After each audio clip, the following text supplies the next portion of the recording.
What is up, everybody? Welcome to the Ham Radio Crash Course. Welcome to Saturday. Today we're going to have our friends on from the ARRL Teachers Institute. We're going to hear their big updates, as well as we'll bug them a little bit on their best practices for teaching the art of amateur radio. Enjoy the memes. We'll get started real soon.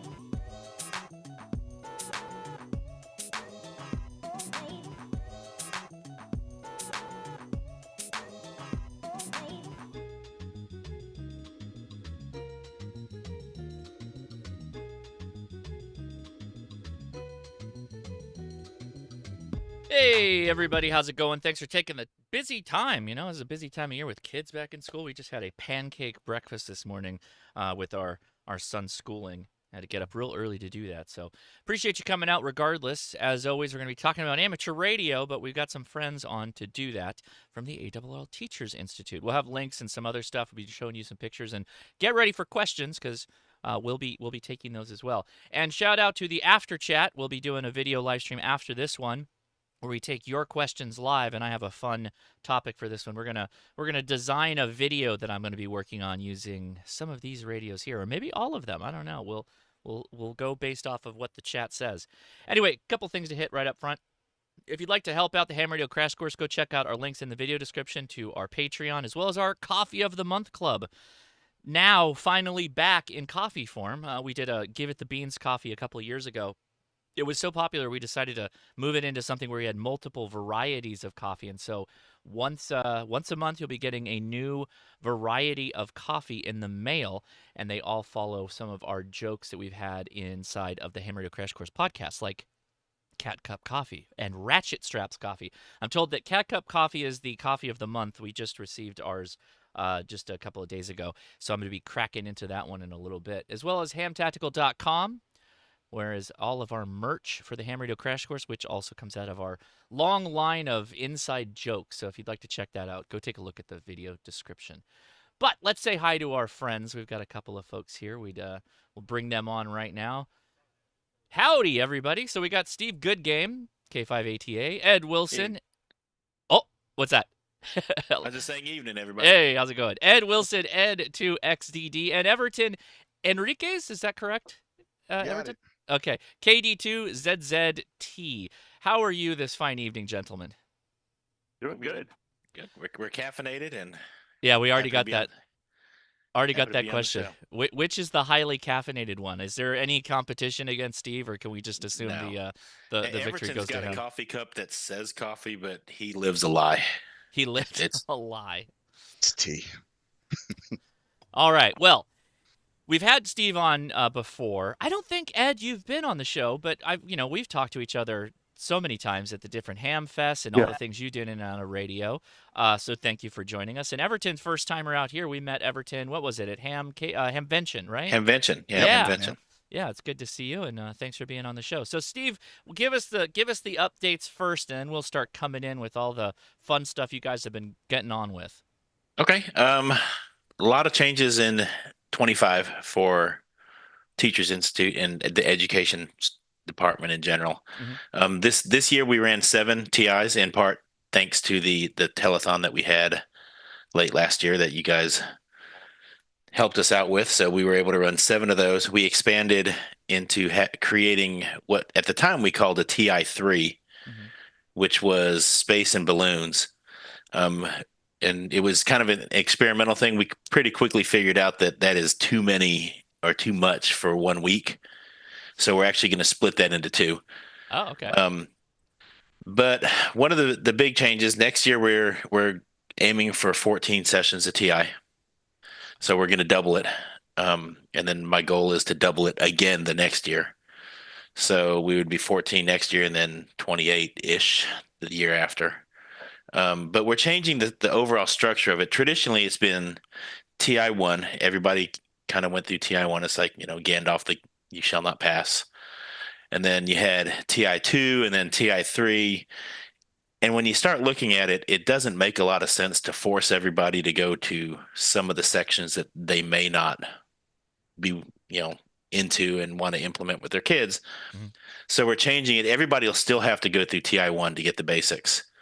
And then it's going to, instead of being a vertical line, it'll just be like a horizontal where they'll have choices where they can, select if they want to go to TI space or TI balloons or TI remote sensors or TI hardware hacking or whatever.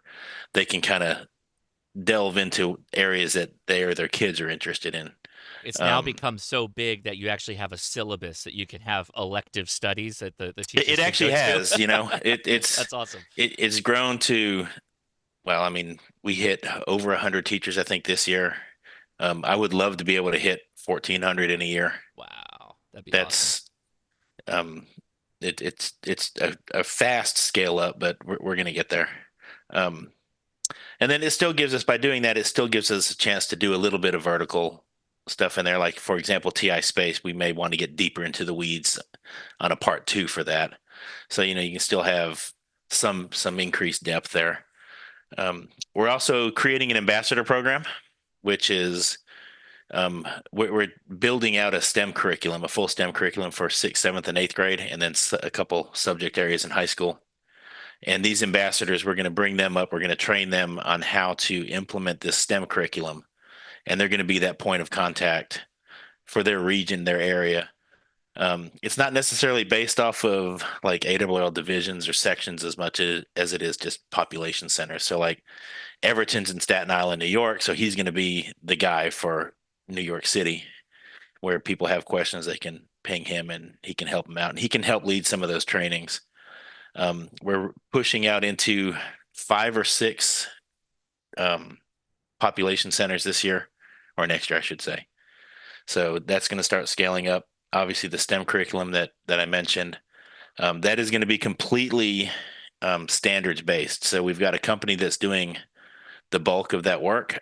I kind of created with a team of board members and whatnot what the basics are that we want to make sure we cover, and now we've got a professional curriculum development company that's going to actually create that so it can be hosted on schools learning management systems. um, Model schools, we're building model schools. Everton School is one. What that means is we kind of partner up with their director, hence the reason Mr. Ed's here tonight. Everton School is a model school, and obviously he's in the New York City area. All that means is we kind of give them a little extra support. Um, you know, every now and then, since Everton's so close, I take a field trip down and we license a bunch of his kids. What number are we at, Everton? Over 100 something. Yeah, right now we're at Wow. 114 and growing. 114 kids in like the last year and a bit, year and a half, maybe something like that when we first went down there. Can I ask, is that just one school or is that like your whole district, Everton? That is one high school, with the exception of maybe like 4 extra kids from other schools that came to test with us. Wow. Good job, man. Congratulations. So, That's Thank you. excellent. and it's nice to see. I did this for a lot of years in school myself, Hmm. and I learned that license factories don't work. You've got to get the kids interested and engaged. And I mean, that's, Everton's here. He's like, I don't even know why I'm here. He's here because we're waving around success, because he's doing it and he's doing it well. Hmm. His kids are engaged. His kids, it's not a license factory for these kids. They're actually out, and you'll see some of that in some of these pictures. These kids are building antennas. They're having fox hunts. Everybody has fox hunts. Try having a fox hunt in New York City. And, Yeah, I've been there. Signals are all and, over the place. It's pretty and these crazy. cats are doing it, and they're finding the foxes. So I'll let Everton talk a little bit more about that. Um, the model school program, though, we've got Everton, we've got Drew, who we know from, he was on the telethon with us over in Pennsylvania. And then we've got another one that we're kind of spinning up in Chicago.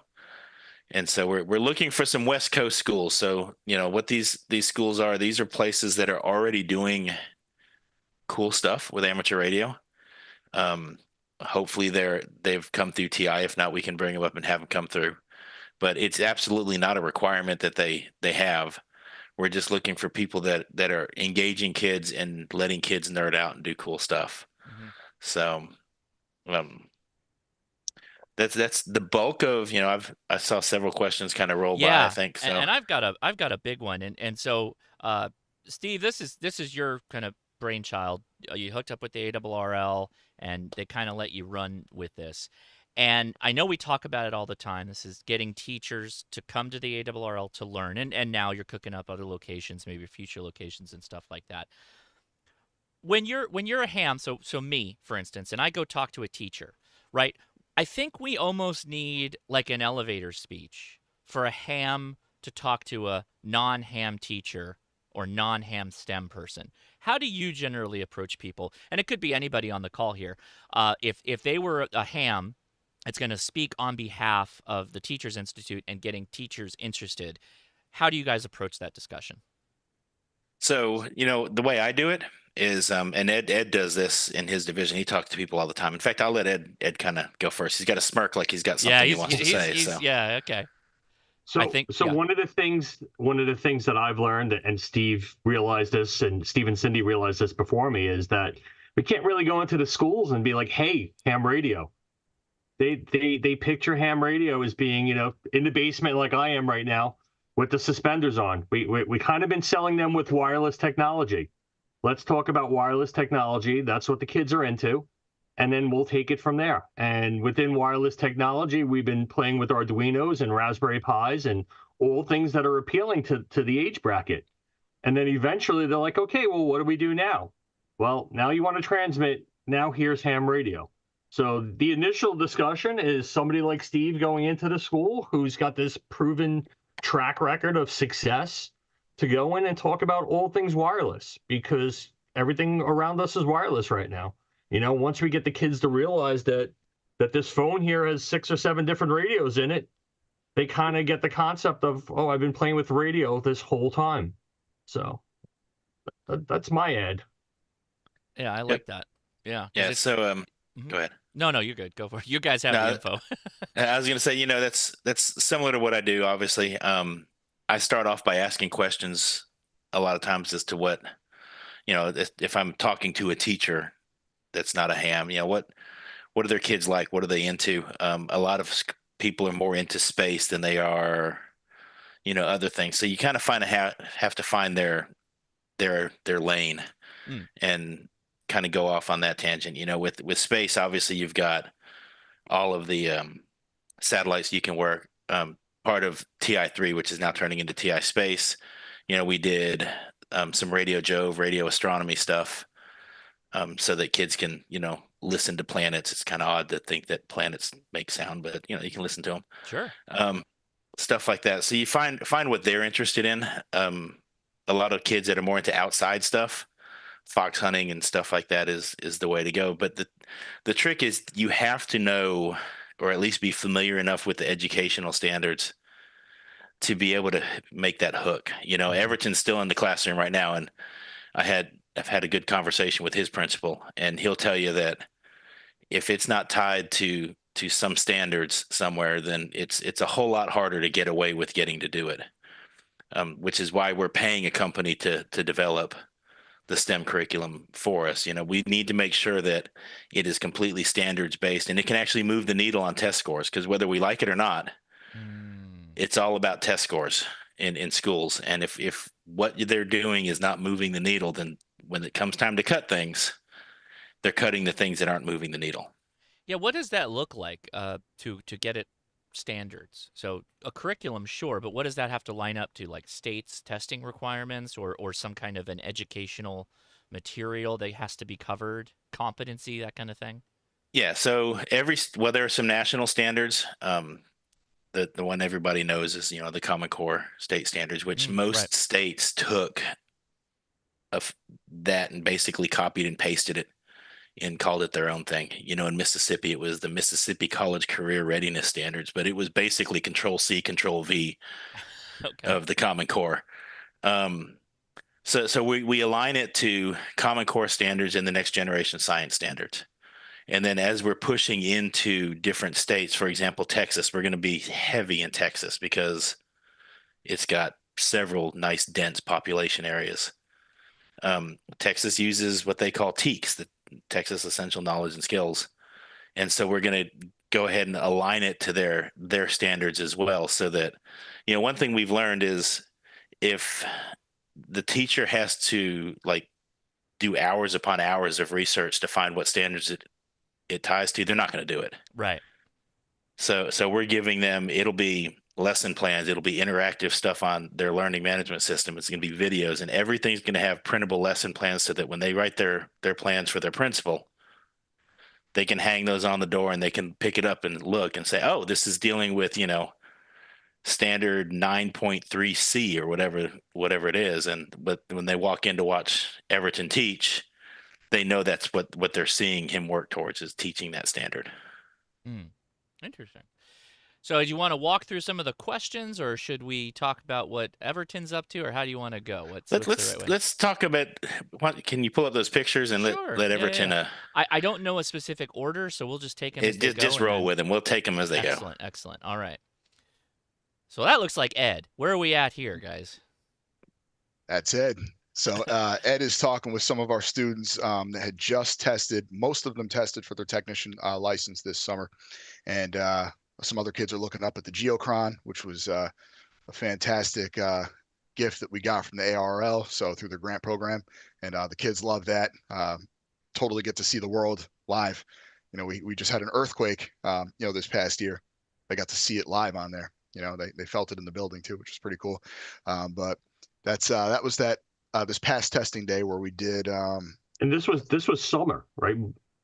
Yeah, this would have been. This wasn't during their school year. Yeah, let's go ahead and point August, that out. right? This is it was not August. It was like July. Yes, it was August. So this is how you can tell Everton's doing it well. This is summer. This isn't during the school year. He's got, and there's some other. I don't know if they're in the pictures or not, but there's some other pictures of some fox hunting stuff that's happening.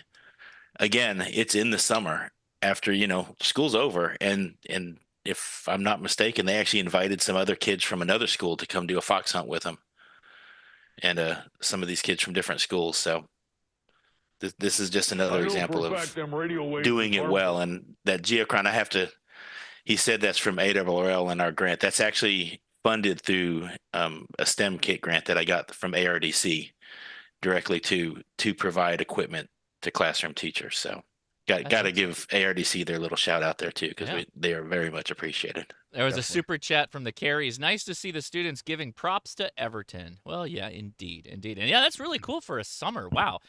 So is this a class, like a cadre that you have, Everton? Is this multiple period? Like what is it that we're looking at here? Is this a special space you have? Yeah, it's a mix of stuff. So I definitely got to give a shout out to the students too, because they've met me in the process, and they're there, and I'm asking them to come. I'm trying to give them those resources, but they're doing it. So I appreciate their efforts there. But it all started with just a single engineering class that I had, and how do you apply V equals IR? How do you really make some sense of it? Ham radio is the perfect way to do it. Yeah. From the beginning all the way to designing your antennas to fox hunting. So it started there, and then I made a requirement for all my teams, whether it be a robotics team underwater, FTC, whatever it might be, any team that I have, I'm requiring them to get at least a technician class license. Okay. I think it's important. It's cool to get one, yeah, but by doing that, you kind of force yourself to learn a little bit. And some of these kids are, they're going to be freshmen, so they haven't had physics yet. So they're getting a head start. They're getting an understanding, from a technical standpoint. I think that's valuable to any team, but then also the communication aspect is huge too. Mm-hmm. So I think it all ties together. So right now it's a bunch of different teams. It was just my advanced class for engineering. Now I've moved this year. We're trying it now with my freshmen, because I think it's more important to have kids that can come back and hit it again and use it, rather than my older kids that they go through it and then they move on. Right. Which some of them move on and do great things, in college. They join their clubs in college. But that's where we are right now. Nice. This summer program, I'll just speak to real quick. No, yeah. That was our summer design institute. And so a lot of kids came to do, various internships. And as part of that, whether they were doing, just some media stuff, some CAD stuff, robotics stuff, whatever it might be, a lot of those students opted to take on the license and learn and, and grow, add tools to their toolbox. So. Excellent. This is a cool one. What is this? This is our kind of stuff here. Yep. This is This is the roof above his classroom, right? That's what we're looking yeah. at. We wish. Yeah. So this is actually, I mentioned that we developed our TI3, which was ballooning in space, which will now turn into just TI space. But we kind of have a budding partnership, I guess, with the Haystack Museum at MIT. They had us up for about half a day, educated us a little bit about what we thought we knew and what we didn't know about radio astronomy, gave us a tour of some places we weren't allowed to take pictures of, something about the Air Force getting upset. But I mean, that's just one of the things that we have as a part of, TI space. And I have to get used to the new nomenclature there, but it's just a campus full of just cool buildings. And you've got another picture in there of a little graph, and when it comes up, we'll talk about it. I don't know if it's going to we'll be talk in about order, it. but we'll take them as they come. That's okay. That's just coming up. That's the actual, forget the official word for the Epcot Center looking thing there. But Radome. Yeah, Radome. That's the actual one that they currently use. That we got to go in and tour, and great time. So if you're looking to go to Teachers Institute, that's one of the options down the road. Excellent. This is what used to be called TI2, which is now going to be probably called something like TI Remote Sensors or something. We're not sure on the name for the renaming of it, but basically they're deploying sensors using APRS to pick up the data live. This was actually held at a different location than normal. This wasn't at headquarters. This was at a very gracious business in town called Red Thread that let us use their space because we were still suffering some technical outages at the beginning of the TI season. What is happening here exactly? Like I see two Homer buckets. Shout out to Wayne there in that picture. Oh, that's who it is. Okay, yeah, that's Wayne, who we just to go ahead and throw this out here since Wayne's on the screen. We are expanding our staff. We hired Wayne on his staff now. He was a contract instructor, so obviously as things continue to grow, so must the staff. So, but he's dropping. There's a humidity sensor, a water temperature sensor that he's dropping in the bucket. That's what the buckets are, with water. And Everton, you were in this class. Why don't you talk a little bit about what you did with that? Yeah, that was pretty crazy. What I took out of the class was probably not what you're thinking. It was a lot of troubleshooting, which was pretty cool. But yeah, it was basically a weather buoy is what we were in quotes launching there, and getting our data with APRS, which was pretty awesome. Me being a new ham, I don't understand this stuff as well as some of the other folks. That was a pretty cool lesson right there that we could bring back to the kids. But the idea was how can we collect data from here and get it there, and for me personally, I saw the applications relating to telemetry for Solar Car, which I thought was amazing. The Solar Car Challenge, which is a high school race. So Wayne is the man when it came to this project here. Yep. Another super chat. Shout out to Mr. Goodgame and Mr. Close enough for Wilson. government work. That's right. I've been called worse. And Mr. Wilson for the support. Yeah, indeed. Thank you guys. All right. Let's see. What's this next one here? That looks like satellite work going on. Yep, this is satellite work. This is actually for TI Space. Okay. They were working some satellites. We had a select group of teachers for this one. We invited specific people because we knew going in it was going to be a beta test. So we needed people who would understand that it may not work as well as we want it to work, and there may be significant troubleshooting in the process. And we wanted people that were willing to kind of help build it. Like I said, I've taught for 21 years, but I'm not dumb enough to think that I know all of the answers when it comes to education. So I brought in educators that could help us build a good program. And so we've got four of our teachers are Erin Hairbow. That's her official name. She wears a hairbow everywhere. Oh, I see. Okay, got it. Kathy Lamont, and then Jenna out from California. We had, I think, 7 teachers that we brought up for this one. So they're just out playing with a little satellite work, and that was actually not part of this curriculum, the low Earth, the VHF, UHF birds. but it's kind of hard to say no when they say there's a pass coming. Can we go do it?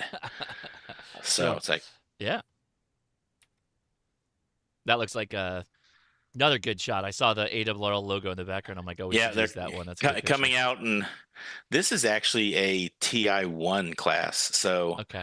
this is part of their curriculum. Teachers get an arrow antenna, they get a couple handheld radios, they get the KC90N attenuator kit that they build, and so they come out. They do. It looks like they're going to do satellites here. The attenuators obviously for the fox hunting, but this is what they're doing here. They're coming outside, getting ready to hopefully work a bird. So. This is them building the Radio Jove station for the radio astronomy stuff. So if you're not familiar with Radio Jove, it's pretty cool, pretty nerdy. It takes a little more space than Everton was going to be able to do on his campus because those antennas are like something like 20 some odd feet across. I mean, I've been to his school a couple times. I don't think he's got maybe on that little tennis court looking area back there, but I don't know. We'd have to play with it and see. But same thing. They built everything from scratch, and we wanted to see basically test out if teachers had to do this in their classroom, how would it go? Mm-hmm. So Wayne kind of just gave them instructions and said, make it go, and they did. So that was good to see. They helped us with some of the instructions that maybe weren't as clear as they should have been in certain places and stuff. So like I said, this was a beta test kind of thing. Okay, very good. Let's see, and just soldering. just soldering. Yeah, I mean that's a big part of it, though, right? That's and you can tell that's Missy. She was not licensed when she got there. She was when she left.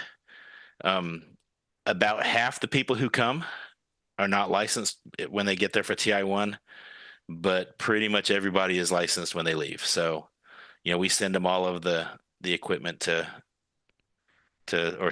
materials rather to study ahead of time.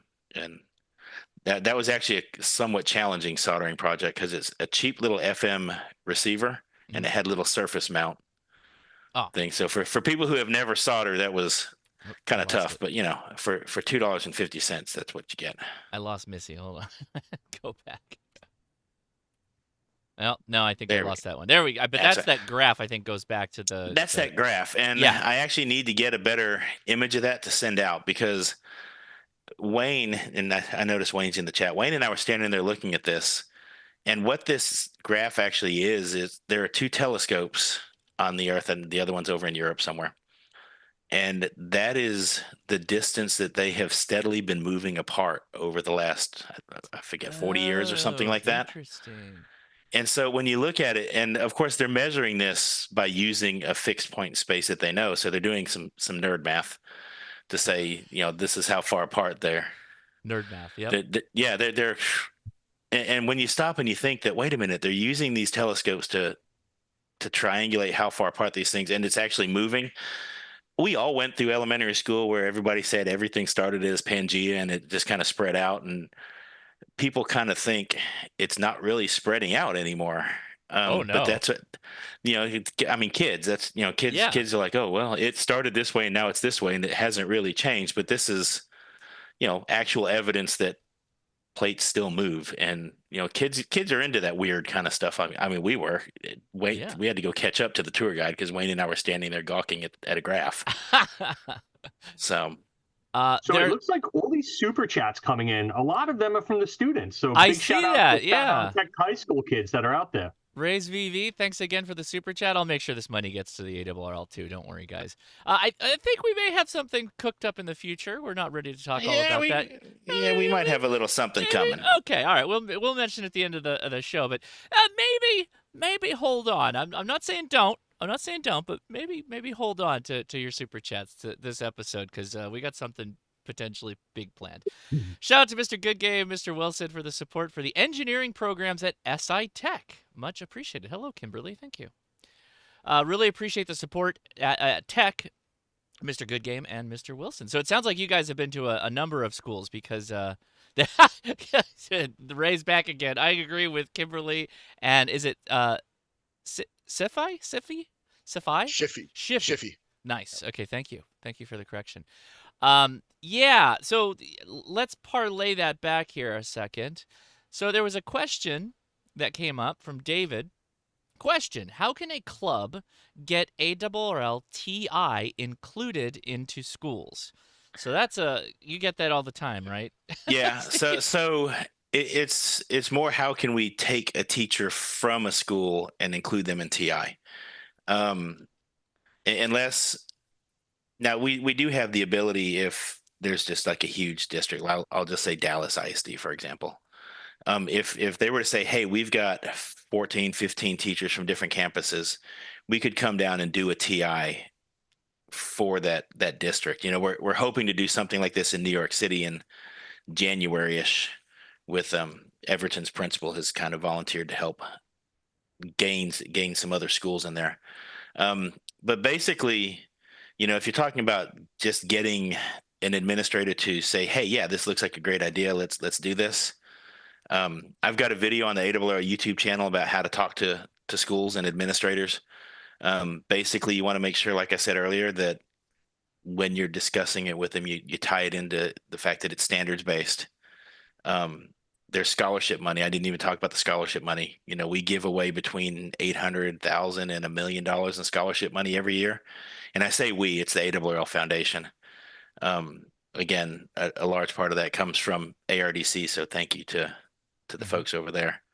But I've got some flyers and some pamphlets I can send out as well. And if you need somebody to just talk to an administrator about the benefits, I mean, I'm more than happy to jump on the phone, jump on a Zoom call. I do it all the time. You can reach out to your section managers, division directors. They're more than happy to. I know Ed's talked to several people in the Hudson division. I know Dr. Boner down in his division has talked to some people. It's all about just constantly letting them know, hey, this is here, and it's donor funded. You know, that's the big thing is schools are looking for meaningful STEM curriculum, but they're also budget strapped. And you know, when we can do this for them and send them back with not only a week of training, but you know, $1,300 worth of equipment to immediately engage kids with, that's where it's at. So. And then Josh, like Steve had said earlier, that after he sends a student through, a teacher through Teachers Institute, he reaches out to the division director. And then it's up to the division director to reach back out to the school and try and make some connections for them. Like I did with Staten Island Tech High School. I reached out to one of the local clubs, and I'm starting to get some sort of relationship going with the Kings County Amateur Radio Club in Brooklyn, New York, to help them out when they need somebody to talk to on the air or whatnot. So it's very important to have that relationship from a club with the school once the teacher gets out there back to the classroom. Yeah, just go right into the. Oh yeah, go ahead. Yeah, you take it, and then I got a question. Just to what Ed was saying, because of that hookup that he had there, we're actually getting together with Kings County for the Coney Island Maker Fair coming up in just a couple weeks. And yeah, so our kids are going to be with them. You know, we're going to be swapping around, doing, you know, playing some radio, actually showcasing some robotic stuff, you know, trying to work on our next season project. So thank you, Ed. That was awesome for hooking that up. That's excellent. So follow right into the next question. Is there a cost for TI? Probably go to Steve. Yeah, so there is $100 application fee. That's written into some rule somewhere. The reality is, I think it's there just to make sure that when we agree to bring somebody up, that they've got a little skin in the game, so they actually get on an airplane and come. You know, to keep people from just applying and not coming. So that is the only cost of it. Everything else is completely covered: meals, airfare, travel, hotel. That if we have to ship equipment back because it doesn't fit in your suitcase, it's all, everything else is all covered. This is a more technical question, but I think this is a really good one from Chris, and he mentioned it earlier, and we just didn't get to it, so I'm glad he reposted it. I want to talk numbers. If I go at my school district, is there a place that I can point people that discusses costs of curriculum per student and levels of curriculum? There will be when it's done being built out. I have some very rough costs, and they're just estimations that, you know, Director Kemmerer and Dan Grady and several other people were on this committee that we came up with. Tony Marson came up with the core of what we wanted the curriculum to have in it radio wise. And so we have some rough costs. That's not, like I said, it's literally like a shotgun shot. We haven't rifled it down to specifics. So give me a little time. once we get this stuff built and back, then I'm more than happy to go there with you. It's just right now it's a little too loose to talk specific numbers. Yeah, and Chris Bricker, you have my number. So when you're ready to talk, reach out to me and we'll get you going with that.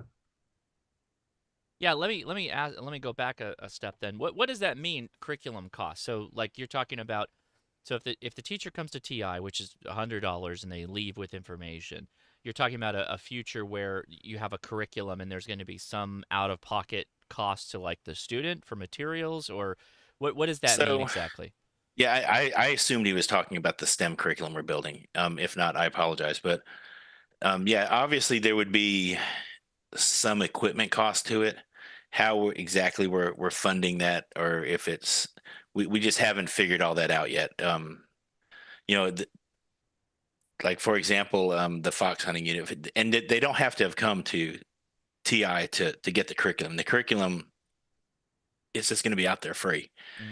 So any school can implement it. Obviously, if a teacher's come through TI, they've got some of the core equipment that they would need to do some of these things.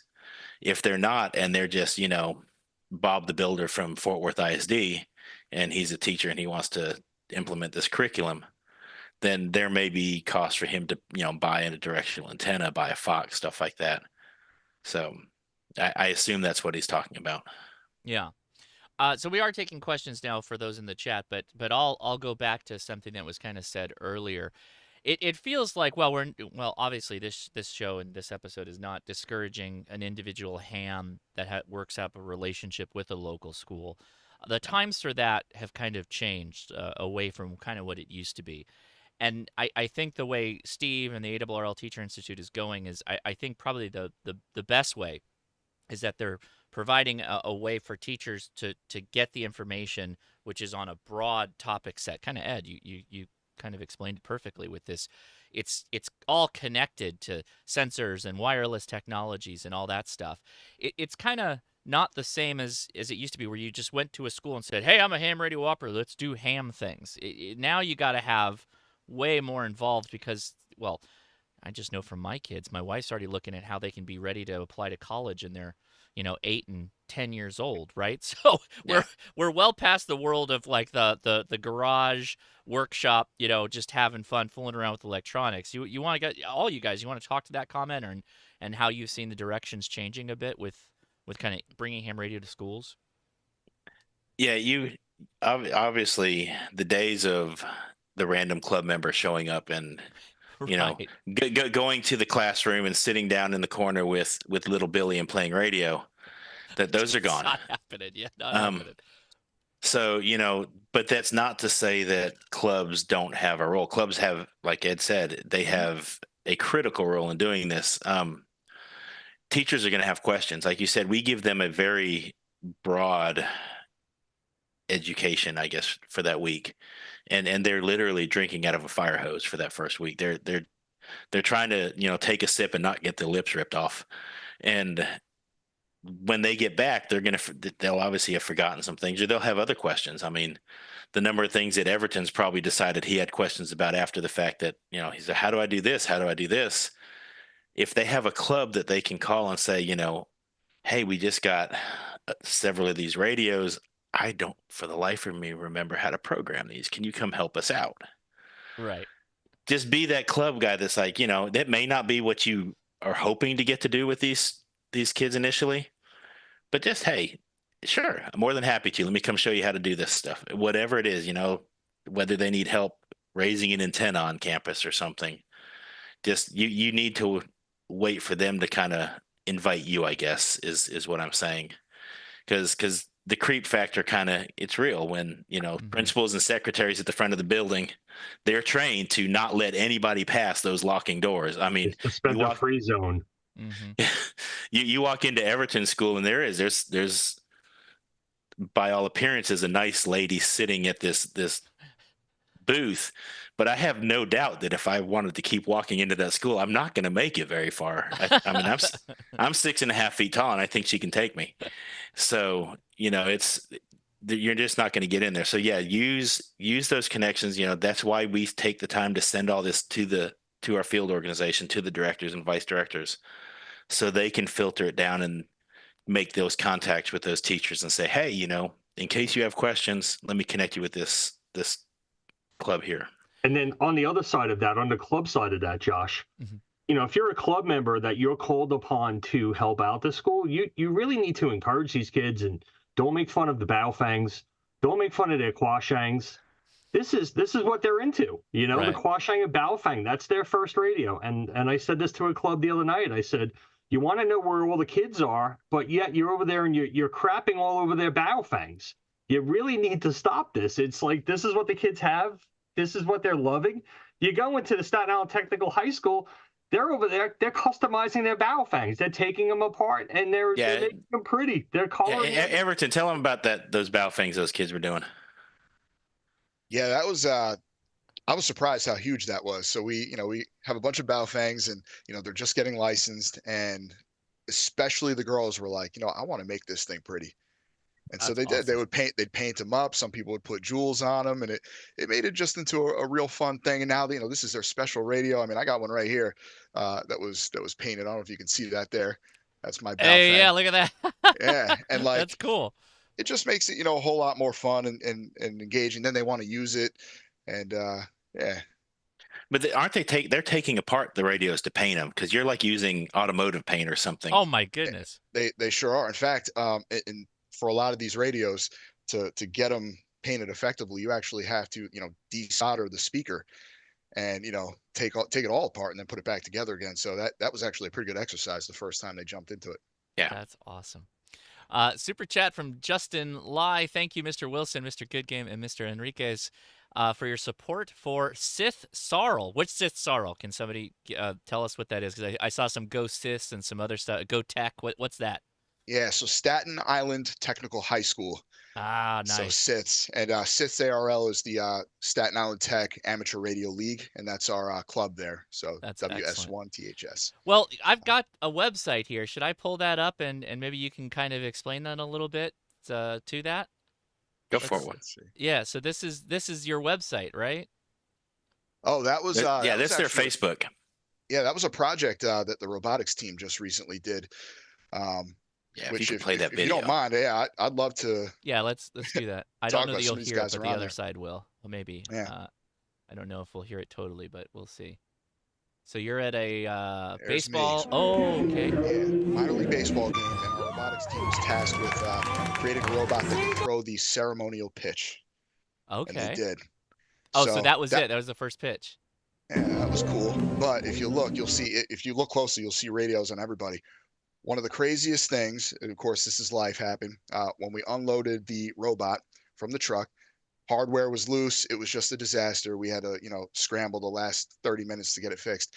And then on our practice test, we severed the servo wires right down at the base of the servo motor, and we didn't have a replacement.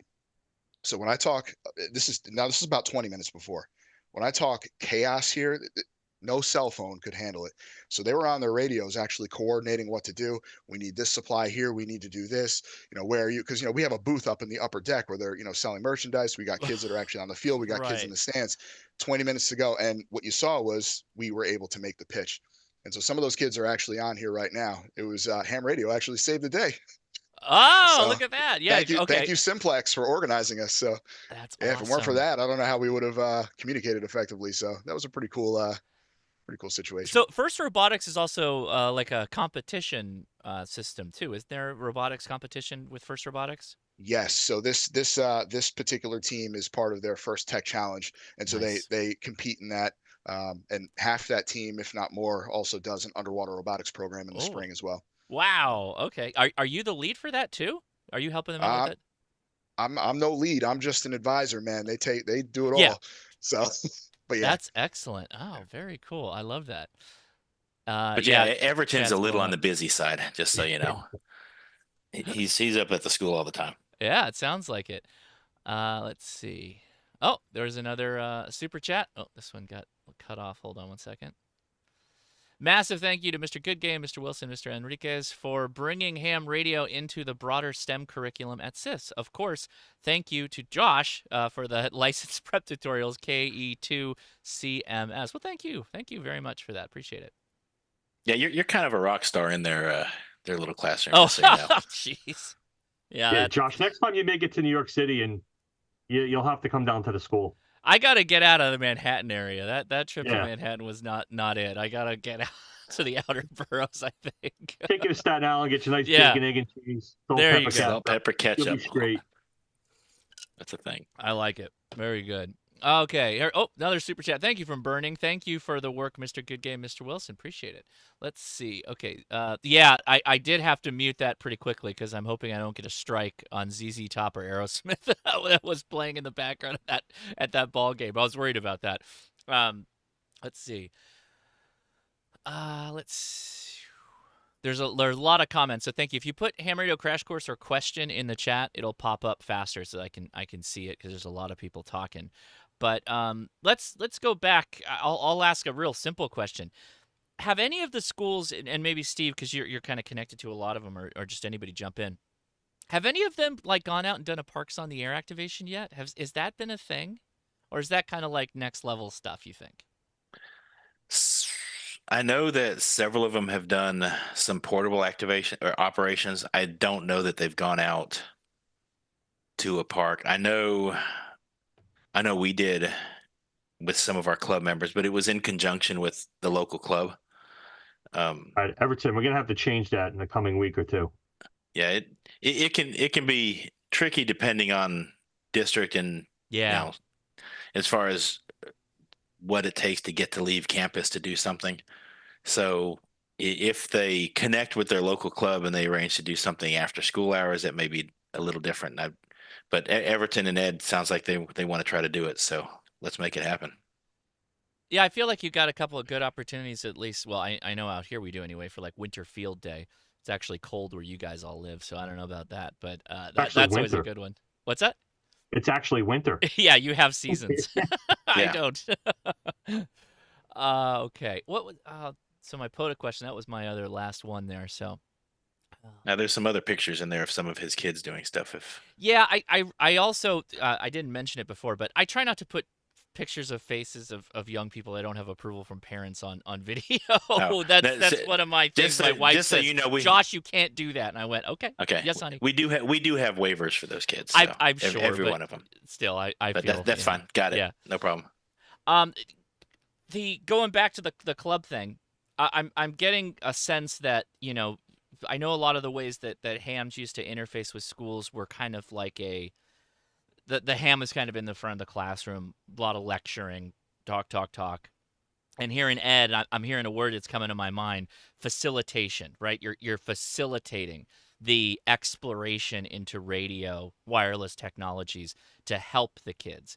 And actually, you know, my wife is somewhat doing that now. She's also leading a robotics team for our sons, and it's kind of taken off. But it's a lot of the younger people, including the younger advisors, helping the kids, and then the adults are kind of more just there to kind of keep them from killing each other in some cases, rarely, but also to just facilitate. Josh, just on the simplest end of the spectrum, as a club member, all you really need to do is be available on a repeater during a certain schedule that you set up. You know, help with the contacts, help them. You know, let's run a mock net for the kids. Mm-hmm. You know, give them that exposure to radio. So it's as simple. You don't have to come into the classroom. You just have to come in via RF. And that really helps. That really helps.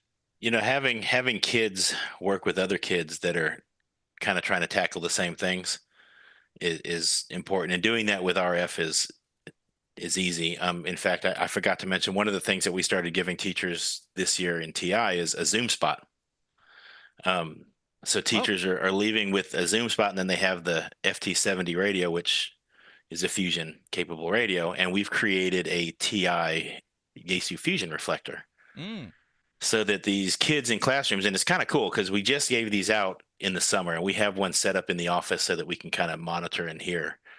And just in case a kid calls out and there's not another kid answering, somebody can answer and talk to the kid, kind of thing. Yeah. But to hear some of these kids, it's starting to get a little traffic now because school's been in for 3 or 4 weeks most places.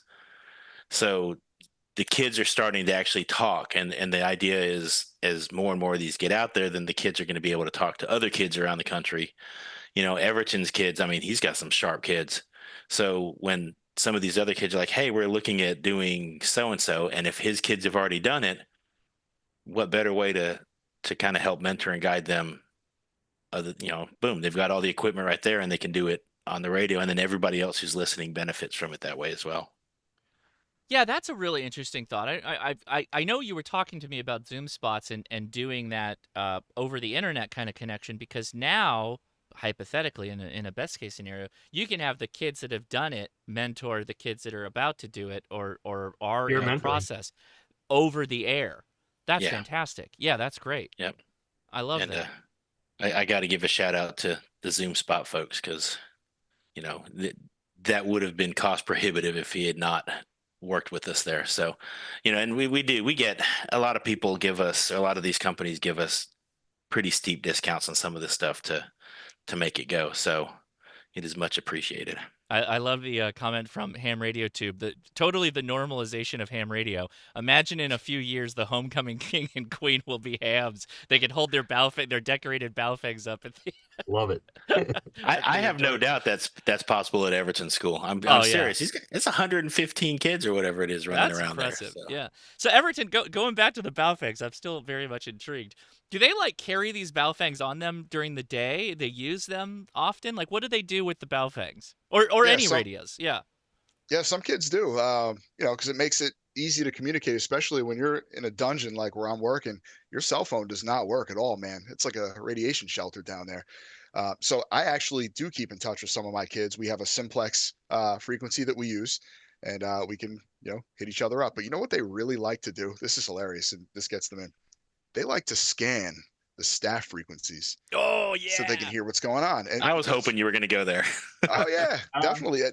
They love that, because they learn about, as we go through for the getting ready for the test, they learn about these privacy tones, right? And most of the staff think that they actually are privacy tones.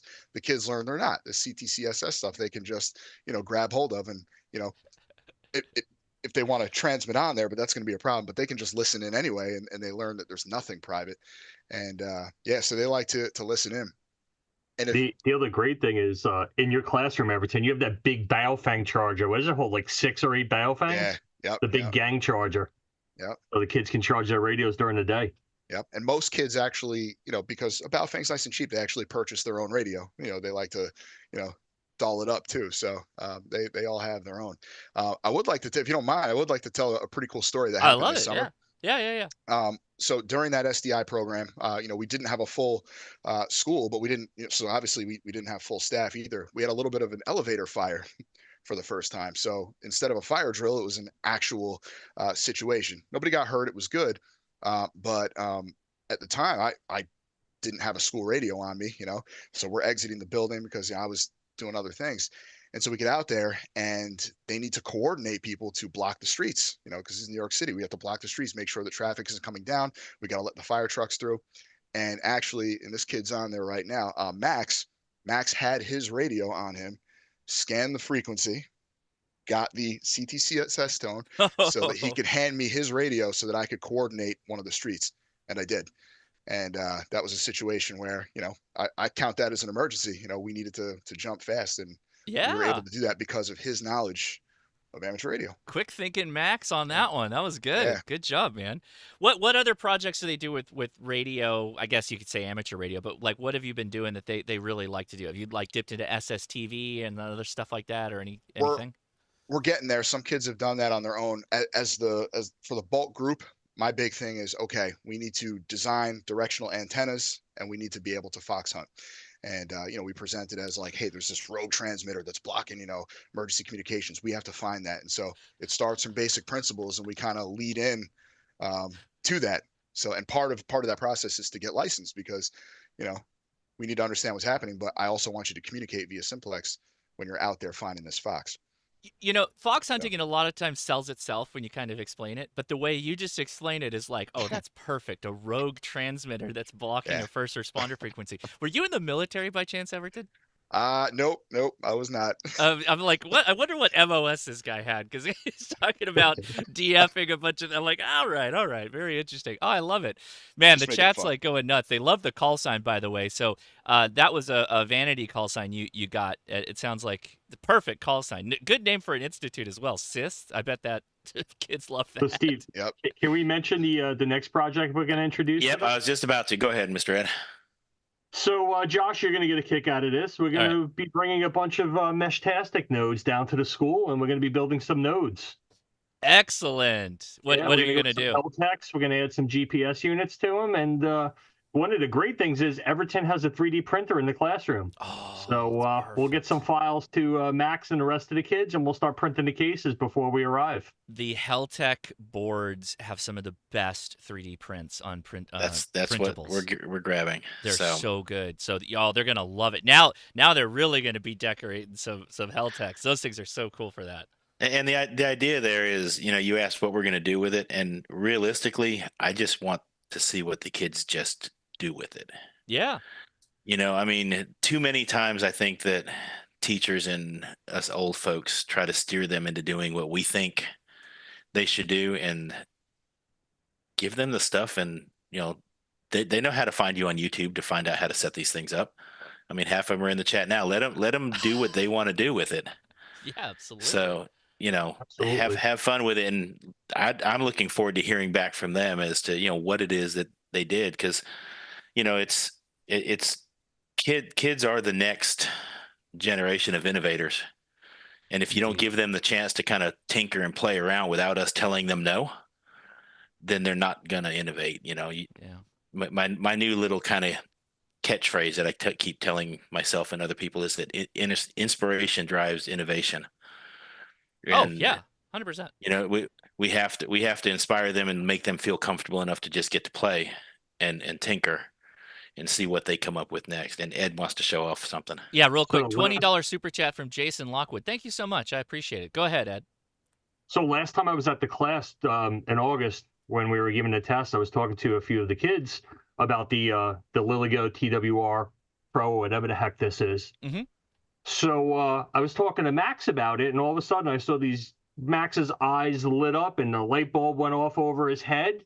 And I was introducing him to APRS and showing him the APRS firmware we had running on here.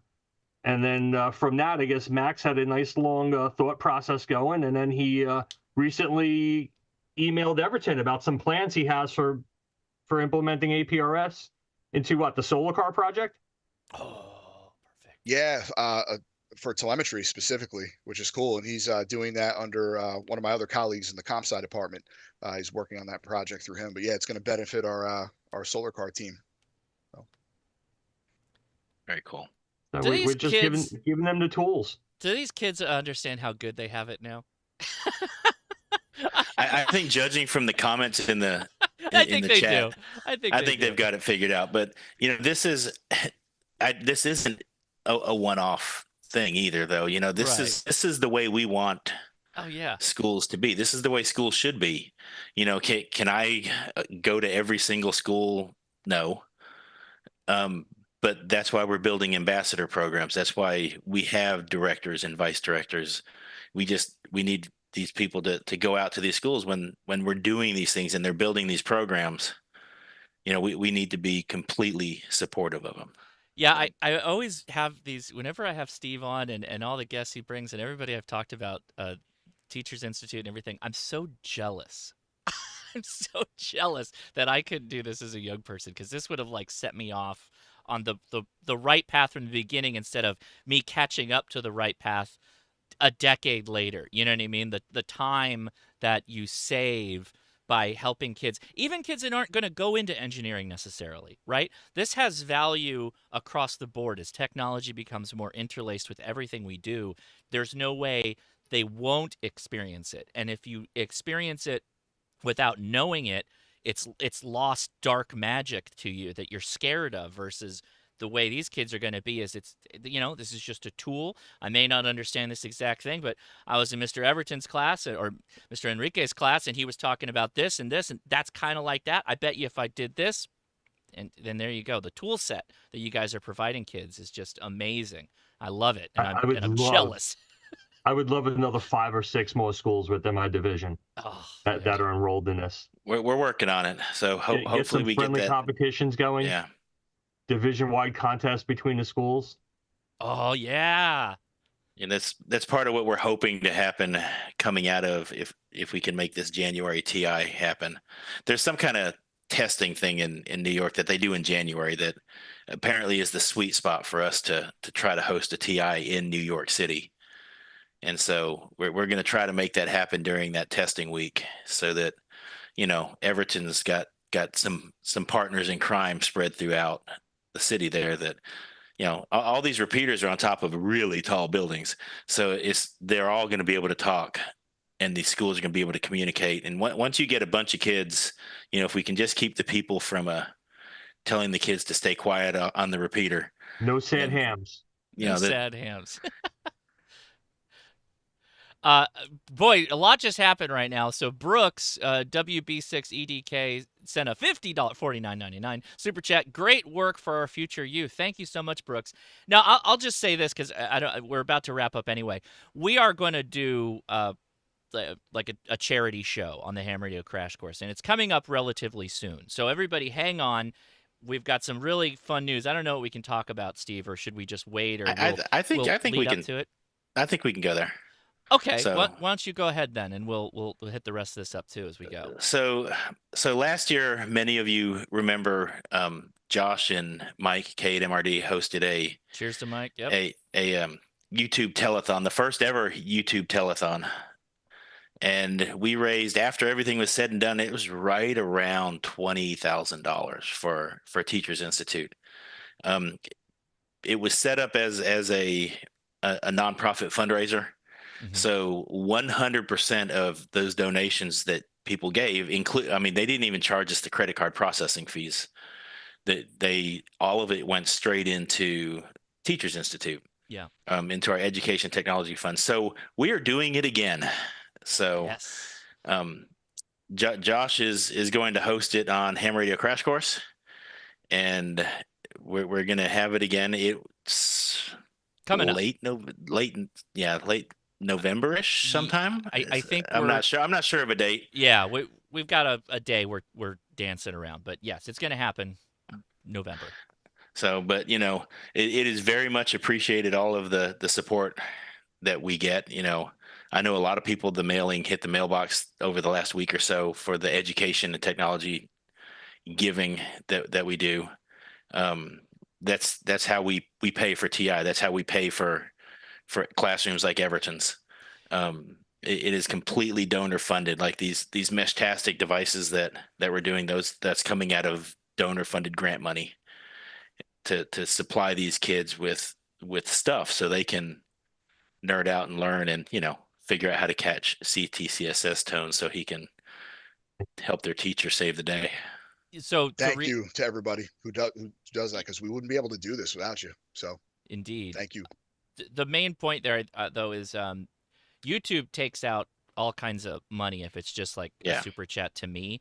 But this is a really unique opportunity that they do for charity funds and nonprofits or not-for-profits, where 100% of the super chat goes to that entity. So when we do this show, there will be a special way that you can send something that we'll be able to see it, and it'll be 100% that goes through. So that's what we're going to do, so that all the money goes to where it needs to go. And yes, it goes specifically to the TI. This is it's just for the work that Steve and all the great people do at the TI, right?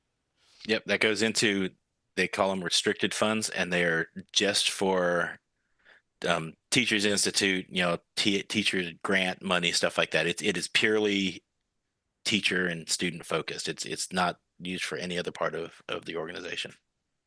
Yeah, so we're looking forward to that as well. And so, yeah, thanks everybody. I hope you come out for that. And there was also a gifted membership, 20 gifted memberships from KA2 AUB's World. So thank you for that as well. And I think my wife got one, which is wild. So I thought that was pretty interesting. Anyway, so yeah, thanks again, everybody, for the super chats. But hang on to him for a little bit.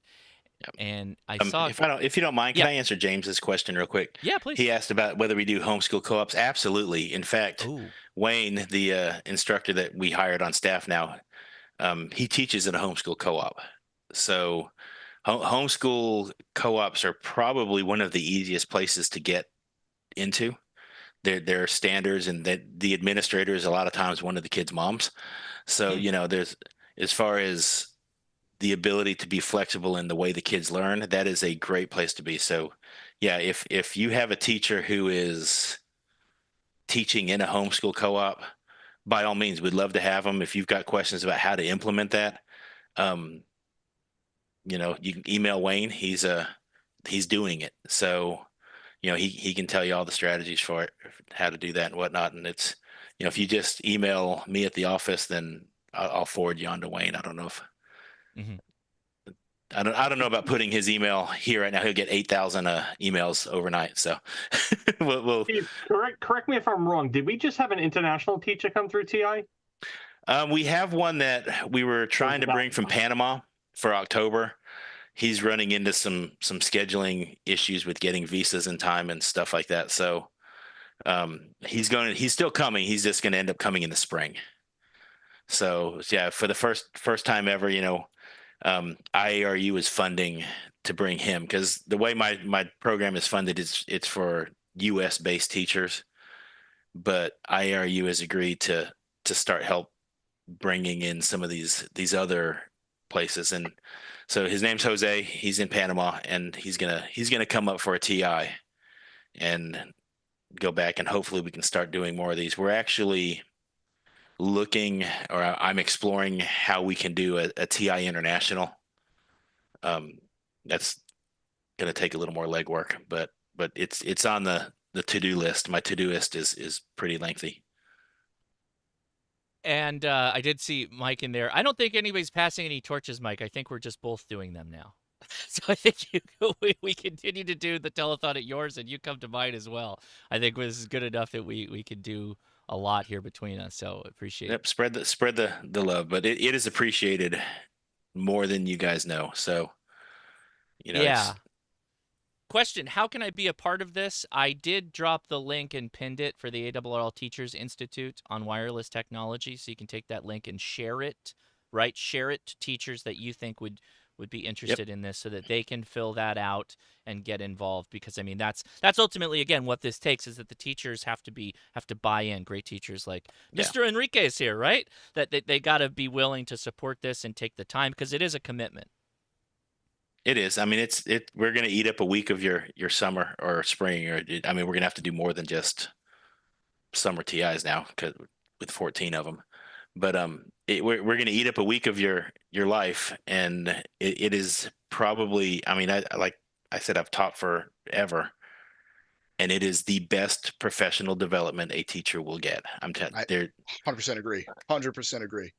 It is amazing, the stuff that you see. These teachers, they leave just energized, and they all stay at the same hotel, so they end up sitting down in the lobby having a beverage or two, talking about what else they can do with their kids. And they realize at 8:15 p.m. oh, there's a satellite coming, so they all run to their rooms and they grab their stuff and they run out to the parking lot.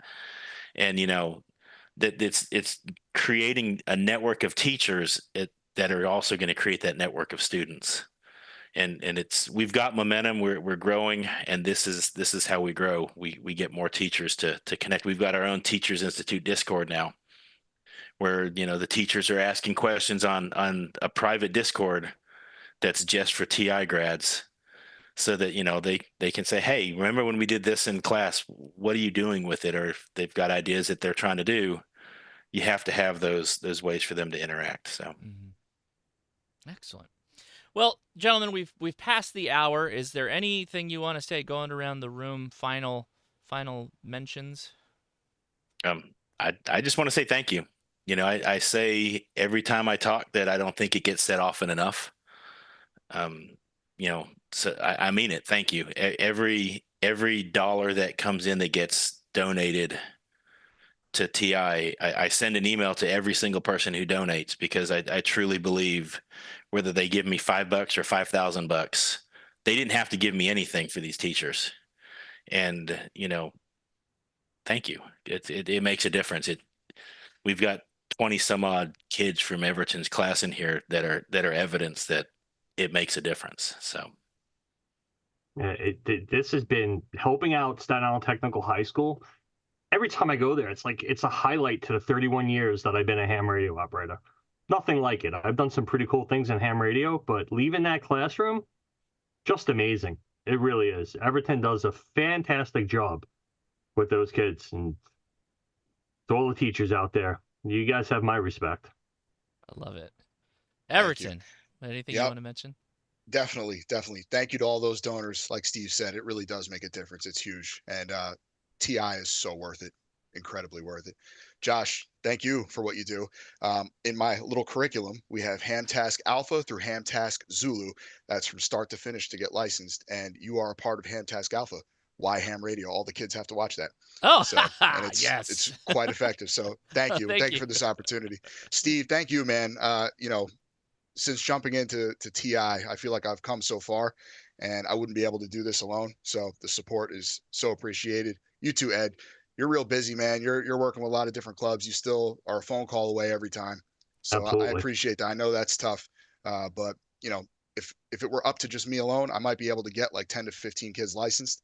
But it's because of you guys that I'm able to get that 114. And if we're going to do this 150 by the beginning of 2025, it's because of you guys. So thank you so much. Really. 150 more licensees coming from Staten Island Technical High School, Josh.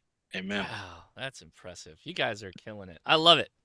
Well, thank you, gentlemen. I'm going to wrap up the rest of the show. You guys hang out in the Zoom for a minute, and I'll get back to you. Thanks again for being on. Absolutely. All right. Wow, guys. So look forward to a telethon here in November that we'll be running. There'll be more information coming out about that, and we appreciate you and the support to TI. And again, too jealous to even put into words. I wish I had that. Let's go ahead and wrap things up, though. Thanks again to my patrons for allowing me to do what I do out here on YouTube and put together some of the videos we have. Reminder that the hamtactical.coffee is available. You can get it either in 1 pound bags for whichever varietal you prefer, or you can get the monthly varietal, and it comes to you. Different varietal will come every month, so you can find something you like and then get more of it if it's good enough for your discriminating taste. Question, after chat. Yes, there will be an after chat. The link is in the video description to join our Discord. That's the best way to get involved with the after chat, but you don't have to. We're going to take your questions, though. It'll be a live stream like this that happens. I'll end this one, and then I'll post a new video stream. And we take your questions live. So if you've been waiting for an opportunity to jump in with a ham radio question, that's the right time. So give me about 20 minutes to get things all turned around here, and then we'll be back on live streaming for ham radio topic and discussion. Looks like a really lively chat too. I thank everybody for taking the time and really getting in there and commenting. And thanks again to all the students that got in the chat too with their thanks and everything. I think it's super cool what you guys are doing, and I love that you are leading into the interests that you find cool. Like that's the best part about this, is that you guys get to kind of go explore the space, and you've got available, knowledgeable people that are helping you do it. So, man, I can't say enough about this. Yeah, go sis, indeed. What a cool name for a group too. All right, I think we're pretty much wrapping up things here, but yeah, again, thanks everybody.